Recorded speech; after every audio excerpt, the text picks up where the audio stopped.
afternoon. Welcome to Interesting Talks with Footprints Counselling Service. I hope that you're well and that this first week of December treats you favourably. Today's talk is on making changes for yourself. I must say a warm welcome to new listeners and a warm welcome to those that are here with me weekly. This has been a challenging year for most everyone in many different and diverse ways, and this has led a lot of questions to be asked about life, and in particular our own lives that we live. It doesn't seem that long ago that I was doing a talk on New Year's resolutions.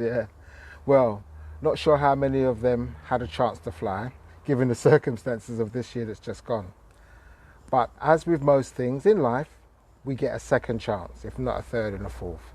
So if you feel like you'd like to make changes in your life, here are some ideas that I've used on myself and also with clients. It's normal, as normal, like, share and leave comments on Facebook and on Twitter. Here are 4 ways that you can manage the stresses of change and become more resilient in the process.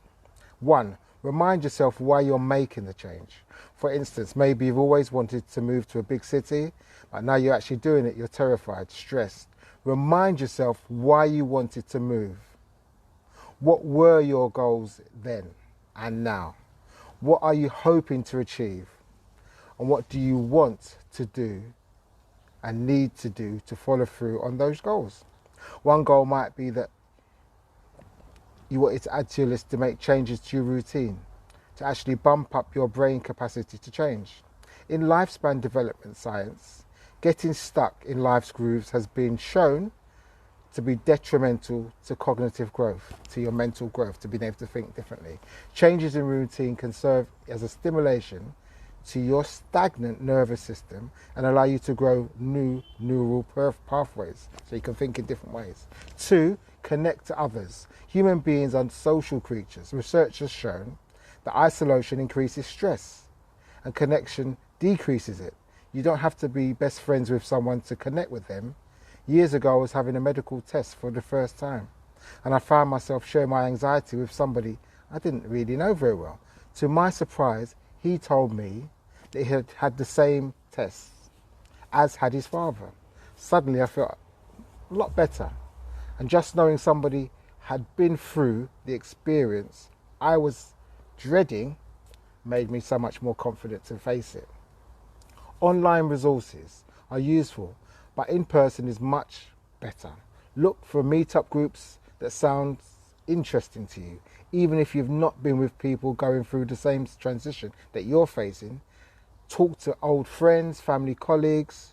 You'll discover that you're not alone. And you might feel soothed even if you're still stressed. 3, find ways to soothe yourself.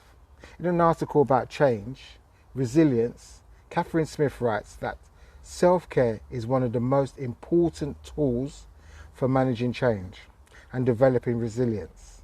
Whether you go for a run, watch mindless television, it helps you feel calmer. It helps you to make the difficult jump from one place to another. If you find yourself getting stuck in some of your soothing activities, or doing something that's paternally not that good for your health, like binge eating, sleeping too much, or using drugs or alcohol, sex, or some other activity inappropriately, try changing the pattern. Do something that isn't automatic, something that might be less soothing in the moment, but ultimately healthier for you. If you cannot do it alone, there's nothing shameful about getting help. In fact, if you get help with this transition, you'll be stronger for the next one. The basics. 4, do not judge yourself. It's okay and normal to be nervous about any change, even a good one. It's also normal to have a hard time managing the transition.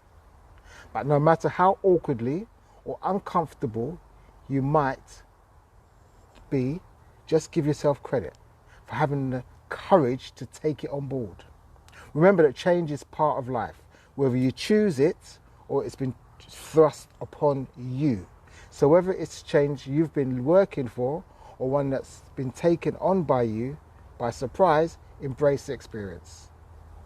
And consider this transition as an opportunity to build an internal, psychological, emotional and intellectual muscle that will help you with the next change, because they come all the time.